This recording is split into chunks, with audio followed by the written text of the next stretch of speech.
everyone, my name is Delaney, and today I'm going to be presenting on my language, which is Standard Modern Greek. So, Modern Greek is the official language of Greece, and it blends everyday demotic form with elements of Kathaverosa, which is two big words I'm going to refer to later, but just think lots of blending. It's spoken by 12 to 15 million people in Greece and Cyprus, and it belongs to the Indo-European language family, and it's actually the longest well-documented language history of any Indo-European language, which is really cool. I wanted to mention really quickly that Ancient Greek and Modern Greek are stages of the same language. So, in the same way we have Old English, that's kind of what's going on here. So in a historical linguistic sense, Greek is a continuous language, but for practicality reasons, they're often treated as separate languages for learning purposes, since a modern speaker obviously could not read ancient Greek as well. While English calls it Greek, we all refer to the language as Greek, as do Greek speakers, the only differentiation that they really have is about how they identify themselves. They don't go by Greek, they go by Hellenes, which is kind of interesting. There's more debate about what they call themselves versus the language themselves. So. Syntax. Okay, so the most common arrangement that we are going to see in Greek is going to be subject, verb, object. So the subject can sometimes be omitted, but as the form of the verb indicates the different person, allowing the subject to be understood from the context, that can happen, but it's just not as common. Yes, no questions. So in modern Greek, yes, no questions look just like declarative sentences. There's no subject auxiliary inversion and no special question morphology. Intonation does all the work. And you can see some examples there, the questions are quite literally the exact same, but the intonation is going to get tell you if it's a question or not. In the syntax tree, the sentence still projects as a CP layer and the complementer has carries the plus Q feature, which marks as the clause as a question, which is kind of how you would be able to know. So English marks questions by moving it to the auxiliary to the C, right? But Greek does not do that. So there's no head movement here. It's just the C, the complementer just carries the plus Q. Okay. WH questions. So WH questions must move to the beginning of the clause into the specifier of the complementer phrase because the C carries that plus Q and the WH feature we were talking about earlier. So the basic pattern is WH word, verb, subject, object. So I have some examples there, but in English, WH requires movement and auxiliary movement to the C head, but Greek only requires WH movement only. So the verb stays in the T, nothing else is happening there. So it's actually simpler than English, which is really cool. Unlike the yes/no questions that use rising intonation, I think it's really interesting that the WH questions actually use a falling intonation. It depends on obviously speaker variation, but something to know. Okay, plural of politeness. So there's a couple ways that Greek marks politeness, but I think the most identifying one that I find is that the plural you. It's going to tell you everything you need to know. So it's pronounced iosis, I think, plus the plural verb that you'd be using. And it signals respect, distance, or formality, depending on the situation. So there's a couple of situations which you'll use it. It's a little bit more than just being polite though, right? Because polite could be thank you, yes, please, that sort of thing. But this is a status boundary, okay? So you're going to use this when you're talking to someone you're not familiar with. So no intimacy and they're older than you. So that's going to be a stranger, a professor, a doctor, someone you want to show respect or social distance towards. But you could still use it for someone your same age, but you did not want to show that you guys are friends. You don't want to show any intimacy. You could also use it in that situation.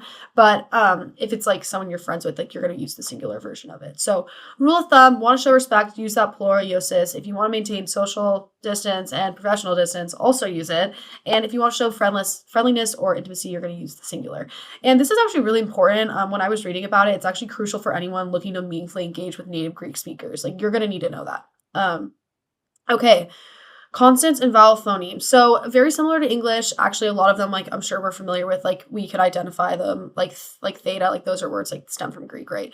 So they have very similar stuff, stops are the same, voiceless, pa, ta, ka, all that good stuff. And then they also have the fricatives, nasals, liquids. The thing that I really, and the vowels, right? But the thing that I really want to touch on is that they also have a velar fricative and a palatal fricative, which is really unique. I think that's really cool. They also can have voiceless vowels, which is a good fun fact too. They only have 5 vowel sounds though, just those 5, and I've listed them on the slides. In terms of stress, modern Greek does not have tone, so pitch is not going to change any lexical meaning here, but it does have stress, and the stress is phonemic. So the placement of the stress is actually intuitive to the word's meaning. It is going to change everything. So moving the stress can produce a different word, and I've shown that on the slides here. If you change where that stress is marked orthographically with that little accent, it is going to change the word, which is very different from English, which it could be record versus record, right? So they have a very stable set of consonants and vowel phonemes, very predictable allophones, and it doesn't have tone, but it does have phonemic stress, and it's obligatory and it's written. Something I want to touch on really quickly too that I think is interesting, it's a really fusional synthetic language. And like we're going to talk about that now actually. So it contains like multiple morphemes in one word, and it's fusional because any ending could like tell you multiple things about the thing. So it could be like masculine, singular, nominative. Um it's generally like dominated by suffixes. Again, like kind of like I was talking about there, like those tell you everything you're going to need to know in Greek. And it does have some prefixes, but they're very like used loosely, right? So something I want to note too, if I have time, is that the whole phrase can actually be changed by a suffix into a singular new word. Really crazy. Check it out on my slide. Like just adding the suffix could change it into an entirely new word, like a phrase. A phrase can become a new word just by adding that singular suffix. So it really demonstrates like the flexibility of that morphological capacity of Greek. So yeah, some summary there is synthetic, fusional, not isolating or anything like that, mainly suffixes. Also uses some prefixes, but not as much. And very flexible. You can allow derivation from full words and entire phrases. Really cool. So how do we have variation, right? Like this is what we've been talking about recently. I think this is the most interesting stuff. So one of the most distinctive regional dialects is Tuscaninum, which I think we've talked about a little bit in class, but it's spoken in very few villages in Eastern Peloponnese. It descends from the Doric dialect, which makes it really different from all other varieties, including like people like think it might be its own separate language, which is really cool.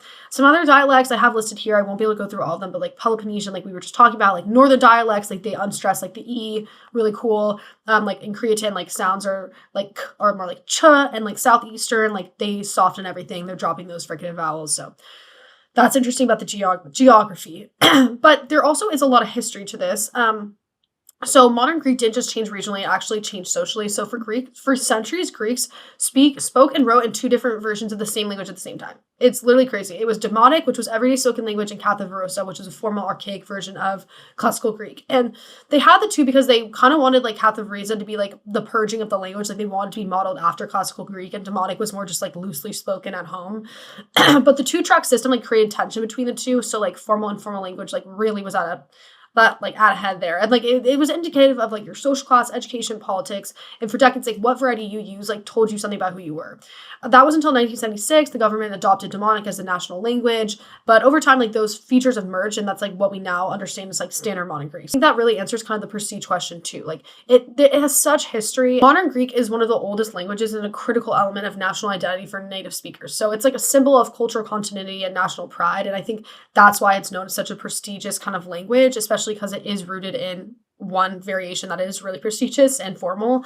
And in the same way, like if you were to learn Greek as a secondary language, like that is typically seen almost as like a classical language just due to its like historical antiquity. So that is a little bit of that. Sorry, I know I'm probably over on time, but I am present in the classroom, so feel free to ask me any questions, and I really appreciate you guys' time today. Thank you.